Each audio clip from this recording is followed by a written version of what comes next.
Hello, मैं दिविता शर्मा और आज के लेक्चर में हम डिफरेंशियल इक्वेशन को कंटिन्यू करेंगे। हम आज के लेक्चर में देखेंगे how to find the solution of a linear differential equation with constant coefficient.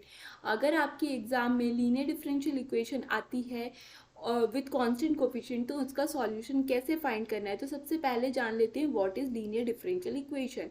तो एक ऐसी इक्वेशन जिसमें जो डिग्री ऑफ डिपेंडेंट वेरिएबल है वो 1 हो और जो डिग्री ऑफ डिफरेंशियल कोफिशिएंट जैसे D Y by D X या फिर आप बोले D square Y by D X square etcetera, इन सब की डिग्री क्या होनी चाहिए, स्पेसिफिकली 1 होनी चाहिए। और कभी भी डिपेंडेंट वेरिएबल का डिफरेंशियल कोफिशिएंट के साथ मल्टीप्लिकेशन नहीं देखने को मिलना चाहिए। तो ये अगर ये 3 कंडीशन होल्ड होती है तो उस टाइप की डिफरेंशियल इक्वेशन को हम लीनियर डिफरेंशियल इक्वेशन कहने लगते हैं विथ कांस्टेंट कोफिशिएंट, अगर उसके कोफिशिएंट भी कैसे हैं, कांस्टेंट है तो। ठीक है, अगर हम इनका जनरलाइज्ड वे देखें तो वो कुछ इस तरीके से दिखेगा, p1 d to the power n y upon में D X to the power n plus p2 d to the power n minus 1 y upon में D X to the power n minus 1 plus dot dot dot plus P N Y is equal to मी Q. ठीक है, तो ये generalise form है of a linear differential equation with constant coefficient where p1 p2 p3 and dot dot dot pn are constant. ये सब कैसे हैं, आपके कांस्टेंट है। अब ध्यान देने वाली बात ये है, जो यहाँ पे q यूज हो रहा है आपके right hand side of a differential equation में, ये जो q है वो फंक्शन ऑफ x ओनली ही होना चाहिए। x यहाँ पे क्या है, आपका इंडिपेंडेंट वेरिएबल। तो स्पेसिफिकली ये कैसा होना चाहिए, आपका इंडिपेंडेंट वेरिएबल का फंक्शन होना चाहिए।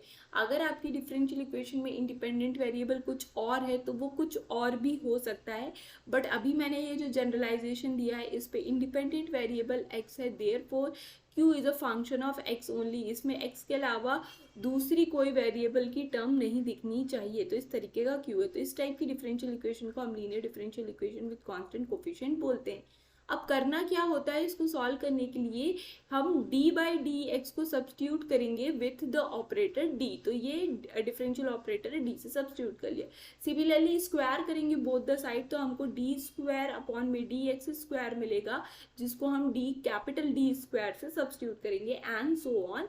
तो x टू द पावर मतलब d to the power n upon में D X to the power n को भी हम सब्सटीट्यूट करेंगे with the capital D to the power n। तो अभी जो गिवन डिफरेंशियल इक्वेशन थी, मतलब जो हमारी जनरलाइज डिफरेंशियल इक्वेशन थी, उसको हमने ये जो ऊपर दिख रही है उसमें जहाँ जहाँ पे ऑपरेटर यूज हो रहा था, जैसे कि यहाँ पे d to the power n y करके यूज हो रहा था ऑपरेटर, तो उसकी जगह पे हमने यहाँ d to the power capital D to the power n लगा दिया है। अब ये जो y यहाँ पे आ रहा था उस y को कॉमन निकाल के हमने बाहर कर दिया है, और बाकी सब में जहां जहां डिफरेंशियल ऑपरेटर यूज हो रहा था उसकी जगह पे हमने इस तरीके से यूज करके y को बाहर कॉमन निकाल लिया है। तो गिवन डिफरेंशियल इक्वेशन हमने d ऑपरेटर में चेंज कर ली। अब जब d ऑपरेटर में अपन चेंज करते हैं तो उसके बाद यहाँ पे ये जो अंदर बचता है y को कॉमन निकालने के बाद जो आपके ब्रैकेट में अंदर फंक्शन बचेगा उसको हम यहाँ पे किससे डिनोट करते हैं, f ऑफ d से डिनोट करते हैं, मतलब ये फंक्शन ऑफ d ओनली है। तो ये आपको एक फंक्शन ऑफ d ओनली मिलेगा, ये बाद में सॉल्यूशन के लिए काम आता है। अब इस टाइप की जो डिफरेंशियल इक्वेशन होती है उसका जो जनरल सॉल्यूशन होता है वो किस तरीके से आता है, CF प्लस PI से आता है। CF फाइंड करना हम इससे प्रीवियस टू प्रीवियस लेक्चर में देख चुके हैं, तो उसकी लिंक आपको आई बटन डिस्क्रिप्शन बॉक्स में मिल जाएगी। CF कितने प्रकार से निकाला जा सकता है, एवरीथिंग हमने एक लेक्चर में कवर किया है, तो वो आप वहाँ से चेकआउट कर सकते हैं। Now the turn off PI कैसे फाइंड करते हैं, तो PI फाइंड करने के लिए भी हमने एक मेथड प्रीवियस लेक्चर में देख ली थी, उसकी भी लिंक आई बटन डिस्क्रिप्शन बॉक्स में मिल जाएगी। तो 2 मेथड हमारी कवर हो गई है।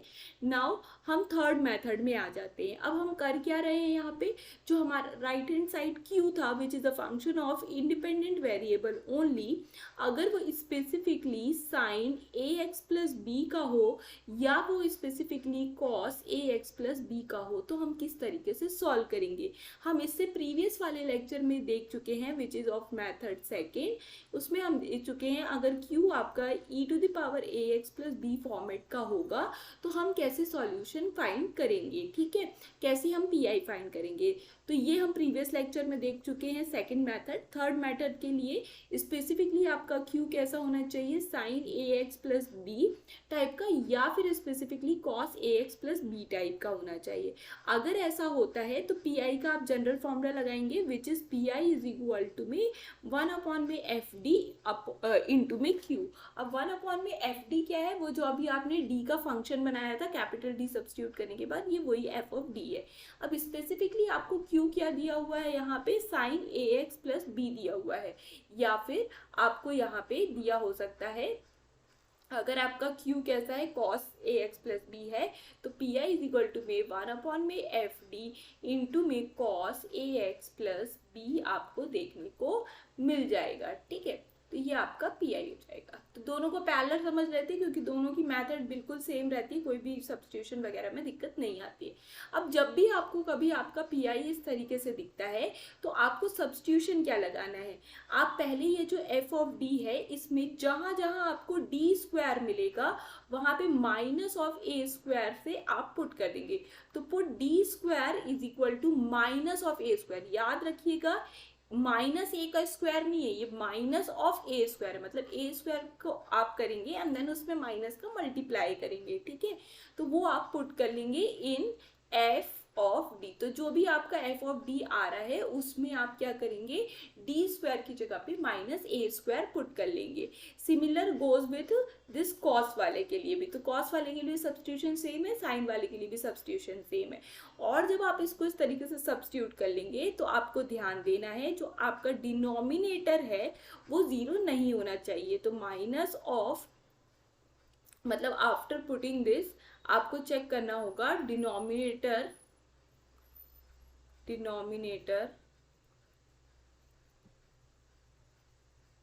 Is not equal to zero. ठीक है, जो स्पेसिफिकली ये जो डिनोमिनेटर है आफ्टर दिस सब्स्टिट्यूशन वो नॉट इक्वल टू जीरो ही मेंटेन होना चाहिए। अगर इस तरीके से आपका नॉन जीरो ही मेंटेन रहता है तो आप पुट कर दीजिए that is your final P I. अब थोड़ा क्वेश्चन से समझ लेते हैं तो आपको और जल्दी और अच्छे से समझ में आ जाएगा। तो देखिए आपको यहाँ पे किस टाइप की एक डिफरेंशियल इक्वेशन दी है। तो जैसे ही आपके पेपर में डिफरेंशियल इक्वेशन आती है, कोई भी कहीं से भी आके आती है, तो सबसे पहले आप उस डिफरेंशियल इक्वेशन की डिग्री चेक करेंगे। तो डिग्री यहाँ पे क्या हो रही है, 1 हो रही है, क्योंकि इसकी जो ऑर्डर है वो क्या हो रही है, 2 हो रही है। तो ऑर्डर यहाँ से निकल रही है और इसकी पावर क्या है, 1 है, देयरफॉर डिग्री भी आपकी 1 हो गई। अब ऑर्डर हायर है, डिग्री 1 है, तो हायर ऑर्डर डिग्री 1 का कंसेप्ट लगेगा। और आपको देखने को मिल रहा होगा कि कभी भी जो डिपेंडेंट वेरिएबल है उसका डेरिवेटिव के साथ मल्टीप्लिकेशन नहीं है। तो ये किस टाइप की डिफरेंशियल इक्वेशन है, linear differential equation with constant coefficient का फॉर्मेट है। तो इसका मतलब हमको इसमें सी एफ और पी आई निकालना है। तो सी एफ और पी आई निकालने के लिए सबसे पहले जो गिवन इक्वेशन है उसको डी फॉर्मेट में चेंज कर लेते हैं। तो डी स्क्वायर माइनस में 4 पूरे में bracket y sine square x आपको देखने को मिल जाएगा। ठीक है, अब आपको यहाँ पे सबसे पहले ऑक्सिलरी इक्वेशन लिखनी होगी। क्यों लिखनी होगी, क्योंकि हम सी एफ निकाल रहे हैं। तो ऑक्सिलरी इक्वेशन लिखने के बाद जो आपका एफ ऑफ डी है, अब यहाँ पे एफ ऑफ डी क्या है, आपका एफ ऑफ डी है आपका डी स्क्वायर माइनस में 4। तो यहाँ जहाँ जहाँ एफ ऑफ डी में डी यूज हो रहा है उसकी जगह पे आप एम यूज करेंगे। तो एम स्क्वायर माइनस में 4 और उसको इक्वेट कर देंगे 0 के साथ, जिससे आपको क्या होगा, एम का वैल्यू मिल जाएगा। तो एम का वैल्यू आपको +-2 देखने को मिला। तो m का जो वैल्यू होता है उसी को ध्यान रखते हुए हमारा क्या आ जाता है, सी एफ आ जाता है। तो उसको लिखने के लिए सबसे पहले आपको देखना होगा जो m की वैल्यू आई है वो आपकी रियल आई है या कॉम्प्लेक्स आई है। तो ये रियल है, क्या ये इक्वल आई है या डिस्टिंक्ट आई है, तो ये डिस्टिंक्ट आई है। तो जैसे ही आपने ये 2 पॉइंट निकाले कि रियल है और वो डिस्टिंक्ट है, वैसे ही आप रियल डिस्टिंक्ट का फॉर्मूला लगा देंगे। तो रियल डिस्टिंक्ट का फॉर्मूला सी एफ के लिए होता है आपका C1 e to the power 2x plus C2 e to the power -2x। तो ये आपका क्या बन के आ जाएगा, सी एफ बन के आ जाएगा गिवन इक्वेशन का, गिवन डिफरेंशियल इक्वेशन का। अब आती है बारी पी आई की। ठीक है, तो पी आई निकालने के लिए पी आई का जनरल फॉर्मूला लिखेंगे 1/में एफ ऑफ डी इंटू में क्यू। तो 1 में एफ ऑफ डी क्या होगा आपका यहाँ पे डी स्क्वायर माइनस में 4, ये था आपका एफ ऑफ डी। क्यू क्या था आपका साइन स्क्वायर एक्स। अब आप यहाँ पे ध्यान देंगे कि जो आपका फॉर्मूला था उसमें तो क्या था, साइन स्क्वायर नहीं था, उसमें तो साइन ए एक्स प्लस बी था। ठीक है, मतलब जो केस हमने अभी पढ़ा है उसके लिए गिवन कंडीशन क्या थी कि Q इज इक्वल टू में साइन ए एक्स प्लस बी होना चाहिए, साइन ए एक्स प्लस में बी होना चाहिए। बट यहाँ तो साइन स्क्वायर है, या फिर आपका क्या हो सकता है, कॉस ए एक्स प्लस में बी हो सकता है, बट ये तो दोनों ही नहीं दिख रहा। तो इसका मतलब हम इसमें डायरेक्ट फॉर्मूला नहीं लगा सकते, हमको ट्रिग्नोमेट्रिक की कोई कंडीशन लगानी होगी जिस कारण से ये कुछ इस फॉर्मेट में चेंज हो जाए। तो हम 1 में डी स्क्वायर माइनस में 4 को एज इट इज लिखेंगे, ट्रिग्नोमेट्रिक आइडेंटिटी लगाएंगे 1 माइनस कॉस 2x अपॉन में 2 इज इक्वल टू में साइन स्क्वायर एक्स। तो ये ट्रिग्नोमेट्रिक हमारे पास जो आइडेंटिटी है वो लगाएंगे, इसके कारण से 1 minus cos 2x whole divided by 2 हमको देखने को मिल जाएगा। अब आपको क्या करना है, इस जो आपका ये जो ऑपरेटर है इसको इंडिविजुअली अंदर मल्टीप्लाई कर लेना है। तो 1 में डी स्क्वायर माइनस में 4 है ना, अपॉन में यहाँ पे 2 मिल जाएगा, 1 में 2, और फिर यहाँ पे आ जाएगा माइनस 1 में डी स्क्वायर माइनस में 4 कॉस 2x बाय 2। ठीक है, तो कुछ नहीं किया है, जैसे डिफरेंशिएशन और इंटीग्रेशन अंदर मल्टीप्लाई हो जाते थे वैसे ही हमने इसको भी अंदर ऑपरेट कर लिया है। ठीक है, अब हमारे पास दो केस आ गए। यहाँ पे हम लिख सकते हैं 1 में डी स्क्वायर माइनस में 4 ई टू द पावर 0 इंटू में एक्स बाय 2, इस तरीके से हम इसको लिख सकते हैं। ठीक है, क्योंकि 1 को हम रिप्लेस कर सकते हैं with E to the power 0 X से। अब यहाँ वाले में हम 1 में 2 को बाहर कर लेते हैं बिकॉज कांस्टेंट है, और डी स्क्वायर माइनस में 4 कॉस 2x हम एज इट इज लिख देते हैं। ठीक है, यहाँ तक का कंसेप्ट समझ में आ गया होगा आप लोगों को। यहाँ हमने कुछ भी नया नहीं किया, अभी तक सिर्फ हम रीअरेंजमेंट कर रहे हैं ताकि हम स्पेशल केस लगा पाएँ। ठीक है, अब दो पार्ट में स्पेशल केस लगेगा, एक तो पहले इसमें लगेगा और फिर इसमें लगेगा। ठीक है, अब यहाँ पे ध्यान देंगे तो यहाँ पे क्या आ रहा है, E to the power A X formula बन रहा है, E to the power A X, Q is equal to E to the power A X वाला बन रहा है। इस जब भी आपका Q is equal to A to the power E to the power A X होता है तो डी की जगह पे आपको क्या पुट करना होता है, ए पुट करना होता है, और देखना होता है F of A not equal to 0 है या नहीं है। ठीक है, और ये तो कांस्टेंट है 1/2, तो 1/2 हम बाहर कर देते हैं। ठीक है, अब यहाँ पे हम ये सब्स्टिट्यूशन पुट कर लेते हैं, ये जो हमने सीखा है। तो जब हम ये 0 पुट करते हैं डी की जगह पे तो हमको -4 मिल जाता है। तो कुल मिला के ये इसका आंसर हो जाता है। अब यहाँ पे जो सेकंड वाला है, सेकंड वाले के लिए आपके पास q इज इक्वल टू में क्या है, cos 2x है ना। तो ये cos ax plus B format का है। इसके लिए आपको क्या करना होता है, डी स्क्वायर की जगह पे -2 का स्क्वायर पुट करना होता है विच इज -4। ठीक है, तो आप यहाँ पे क्या पुट करेंगे, डी स्क्वायर की जगह पे -4 पुट करेंगे। तो जब आप यहाँ पे डी स्क्वायर की जगह -4 पुट करेंगे तो आपको -4 cos 2x देखने को मिलेगा विच इज यहाँ पे क्या हो जाएगा, 1 में -8, मतलब माइनस को आप ऊपर लिख लीजिए नीचे ना लिखते हुए। तो -1 में 8 माइनस में 1 में 2, मतलब माइनस माइनस ये प्लस हो जाएगा। ठीक है, फिर इन दोनों का प्लस करेंगे तो हमको 8 मिल जाएगा, 8 इंटू 2 करेंगे तो 1/16 cos 2x। तो ये हमारा क्या हो गया, PI हो गया। अब जो हमने CF निकाला था उसको हम कंबाइन करके लिख देंगे, हमारा जनरल सॉल्यूशन हो जाएगा। General solution CF plus PI होता है। तो CF हमारा क्या था, C1 e to the power 2x plus C2 e to the power -2x, फिर PI हमारा क्या है, -1/8 प्लस 1/16 cos 2x। तो ये हमारा final solution of a given differential equation हो जाएगा। तो इस तरीके से बेसिक तरीके से आपको बस ये केस याद होने चाहिए, किसमें, किस केस के लिए आपको क्या सब्स्टिट्यूशन अप्लाई करना है। तो कॉस वाले के लिए आपको ये अप्लाई करना है, ये याद रखिएगा। e to the power ax वाले के लिए आपको d is equal to a apply करना है, ये याद रखिएगा। तो ये वाला हमने प्रीवियस लेक्चर में देखा था और cos ax वाला अभी हो गया।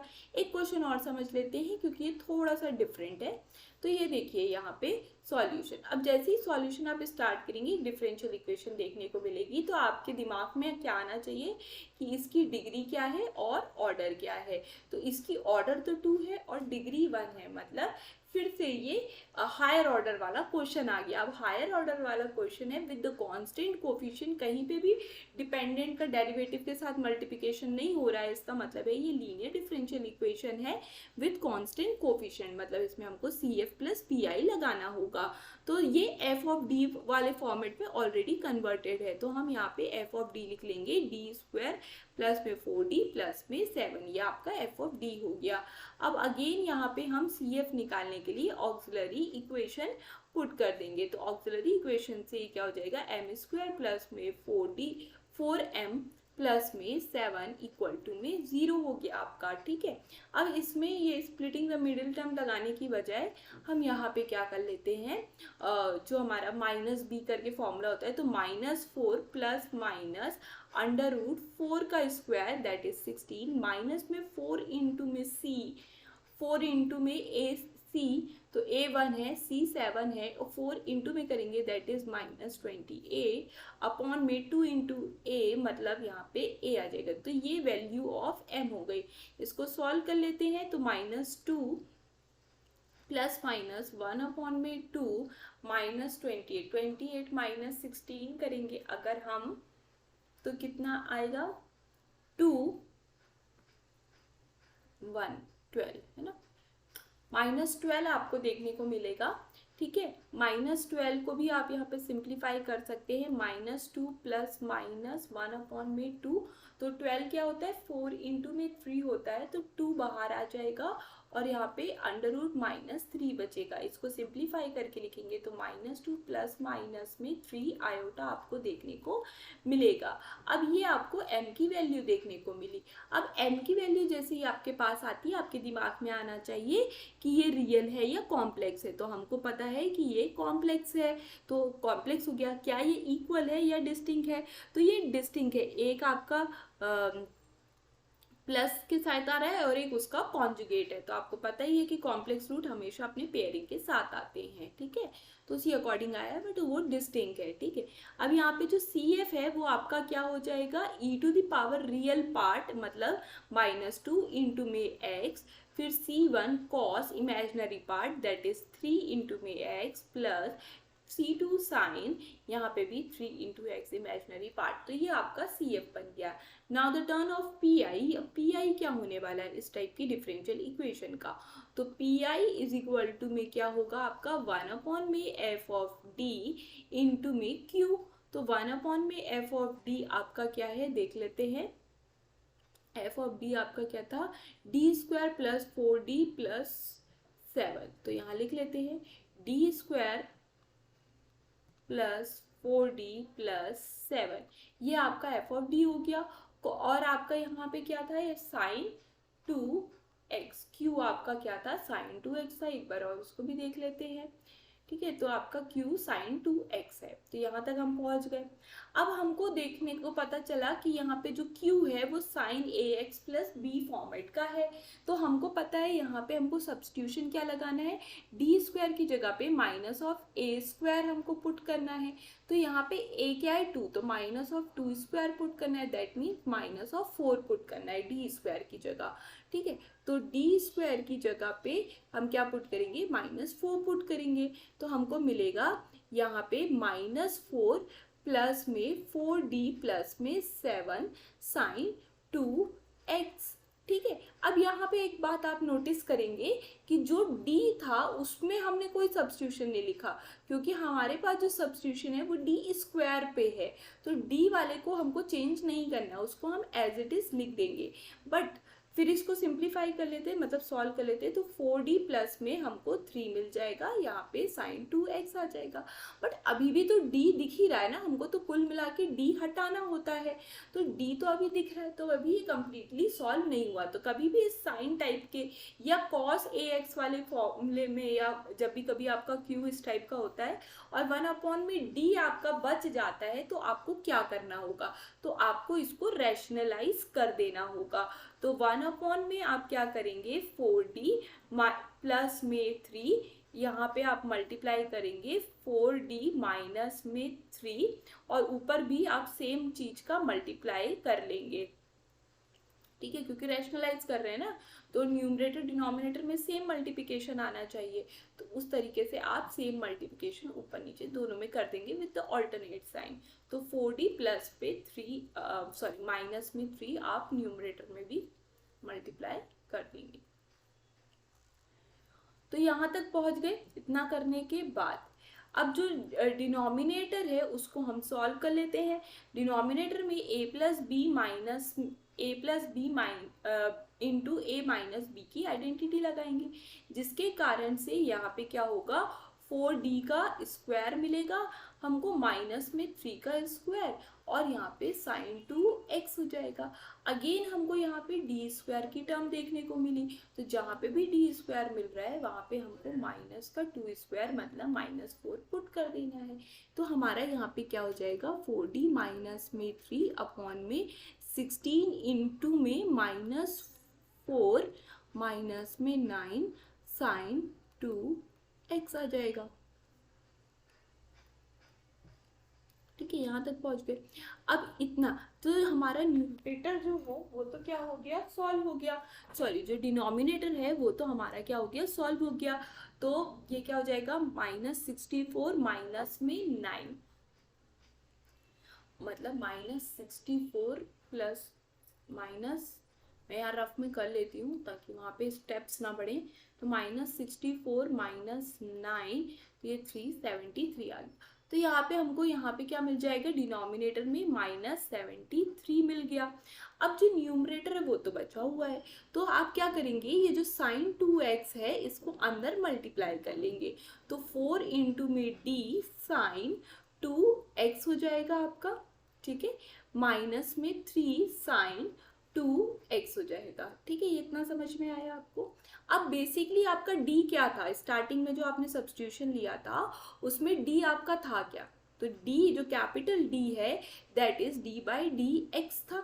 ठीक है, तो वही उसी हिसाब से आप क्या करेंगे, 4 और d by dx sign 2x, मतलब साइन 2x को x के रिस्पेक्ट में डिफ्रेंशिएट करेंगे, तो आपको क्या मिलेगा, cos 2x इंटू में 2 by the chain rule, minus में 3 साइन 2x, यहाँ पे तो कोई d का टर्म ही नहीं है तो आप इसको एज इट इज रखेंगे, और यहाँ पे होल में माइनस आ जाएगा बिकॉज ऑफ माइनस जो डिनोमिनेटर में था वो न्यूमरेटर में लिख दिया, और ये आपका क्या हो जाएगा, फाइनल आंसर हो जाएगा। तो -8 cos 2x माइनस में 3 साइन 2x बाय 73, ये आपका क्या बन के आ गया, पी बन के आ गया। अब आप CF प्लस पी को एक साथ लिख देंगे तो आपका क्या आ रहा था, वहां पे CF आ रहा था -2 था +3। ठीक है, तो यहाँ पे जो हमारा y इज इक्वल टू में क्या होगा, CF प्लस पी होगा। तो CF हमारा क्या था, e⁻−2x C1 cos 3x plus C2 sin 3x, फिर पी लिखेंगे तो वो आपको पता ही है पी क्या होगा, माइनस कॉमन बाहर निकाल लेते हैं, तो यहाँ पे क्या आ जाएगा आपका -8 cos 2x 73, यहाँ लिख लीजिए -3 बाय 73 साइन 2x। तो ये आपका फाइनल आंसर या final solution of a given differential equation हो गया। तो होपफुली आपको समझ में आया होगा कि जब आप q आपका साइन ए एक्स प्लस या फिर कॉस ए एक्स आपका टाइप का है तो आपको substitution D square is equal to में minus of A square put करना है। और पुट करते वक्त आपको ध्यान देना है कि कहीं पे भी मतलब डी स्क्वायर को ही पुट करना है, डी को पुट नहीं करना है। डी की टर्म आती है तो रैशनलाइज कर दीजिए, अदरवाइज वो सिंप्लीफाई होके मतलब अपने आप ही, अगर सारी टर्म डी स्क्वायर या इवन है तो अपने आप वैल्यू पुट होके वो क्या हो जाएगा, एक कांस्टेंट वैल्यू दे देगा विच इज अ फाइनल आंसर। ठीक है, तो वो हो गया आपका यहाँ पे। अब एक टाइप ऑफ मेथड, ये नेक्स्ट मेथड है हमारी। तो नेक्स्ट मेथड में अब हम क्या देखेंगे, q स्पेसिफिकली हमारा क्या होने वाला है, x to the power m होने वाला है। ठीक है, अगर q specifically x to the power m होता है तो pi हमारा क्या होगा, जनरल जो इसका फॉर्मूला है वो लिखेंगे 1 में एफ डी इंटू में q, तो 1 में एफ डी इंटू में x to the power m। और आप एफ डी को क्या करेंगे, ऊपर करके लिखेंगे जिससे कि होगा F D whole to the power -1। अब ये जो F D whole to the power -1 बना है, इसको आप कुछ इस तरीके से अरेंज करेंगे कि ये 1 minus X to the power -1 बनेगा या फिर 1 plus X to the power -1 बनेगा। इस फॉर्मेट में आपको ये जो एफ ऑफ डी है इसको अरेंज कर लेना है, तो वो कुछ मिला के इस तरीके से आपको दिख जाना चाहिए, जिसमें आप बाइनोमियल एक्सपेंशन का फॉर्मूला लगाएंगे which is 1 plus X square and dot dot dot आगे जाएगा। और ये वाला फॉर्मूला होता है आपका 1 minus X plus X square minus में एक्स क्यूब प्लस में dot dot dot alternative sign के साथ जाता है। तो इस तरीके से लगा के आप इसको ऑपरेट करेंगे, आपको फाइनल आंसर मिल जाएगा। तो एक क्वेश्चन है मेरे पास, एक डिफरेंशियल इक्वेशन दी है। अगेन आपके दिमाग में इसकी डिग्री एंड ऑर्डर आना चाहिए। तो ऑर्डर यहाँ पे 2 है, डिग्री 1 है और ये लीनियर डिफरेंशियल इक्वेशन है, तो इसमें C F and P I निकालेंगे। तो सी एफ निकालने के लिए सबसे पहले आप एफ ऑफ डी लिखेंगे और एफ ऑफ डी से पहले इसको डी फॉर्मेट में पूरा अरेंज कर लेंगे क्योंकि ये डेरिवेटिव फॉर्मेट में दिया है। तो ये क्या हो जाएगा हमारा, कैपिटल डी स्क्वायर प्लस में 4 और यहाँ पे हमको क्या देखने मिलेगा, y कॉमन एक्स स्क्वायर। ठीक है, इस कारण से हमारा जो एफ ऑफ डी है वो क्या हो जाएगा, डी स्क्वायर प्लस में 4 हो जाएगा, जिस कारण से हमारी जो ऑक्सिलरी इक्वेशन है वो एम स्क्वायर प्लस में 4 इक्वल टू में 0 हो जाएगी।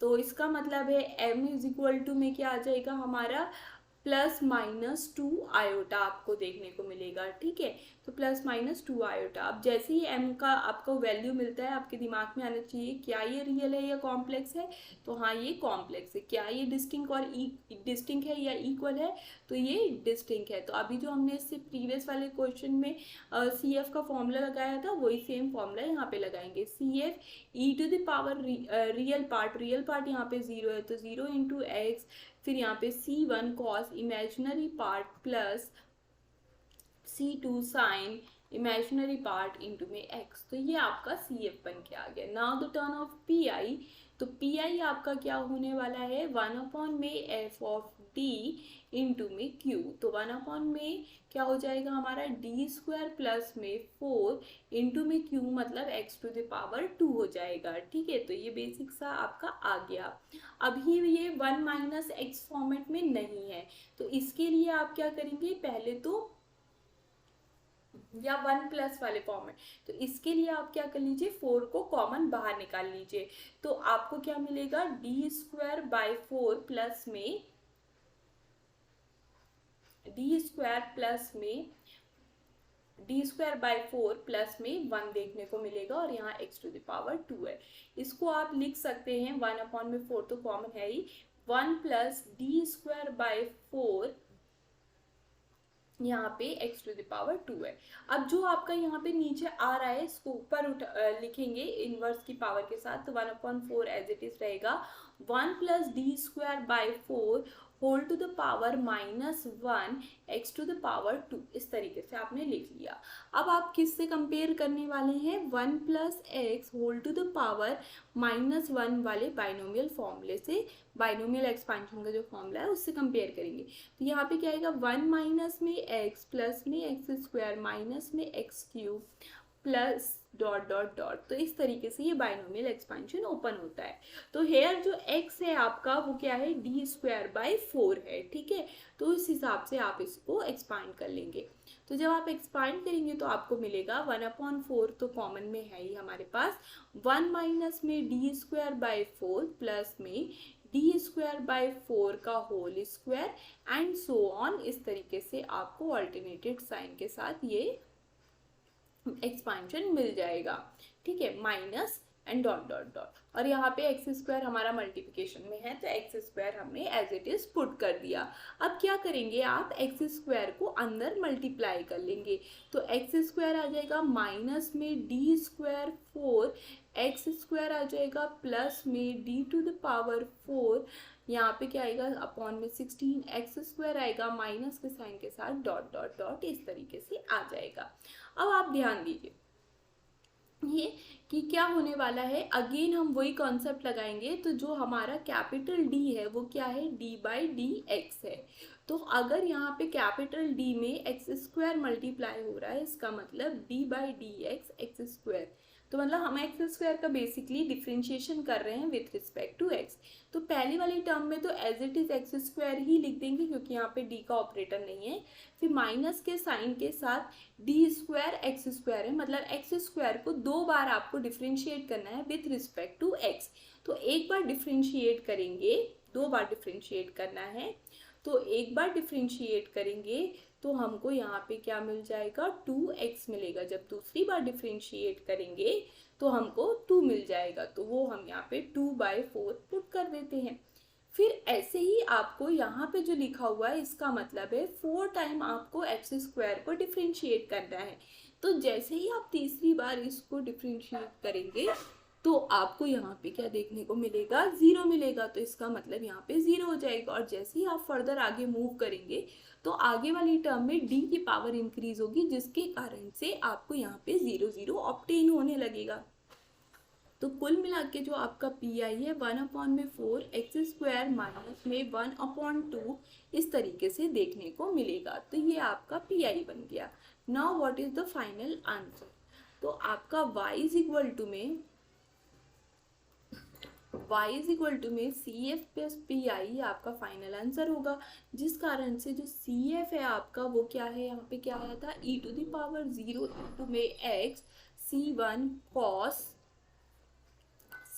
cos 2x plus C2 sin 2x। ये आपका CF मिल के आया था, यही मिल के आया था, देख लेते एक बार, यही रूट थे कि नहीं थे, ठीक है।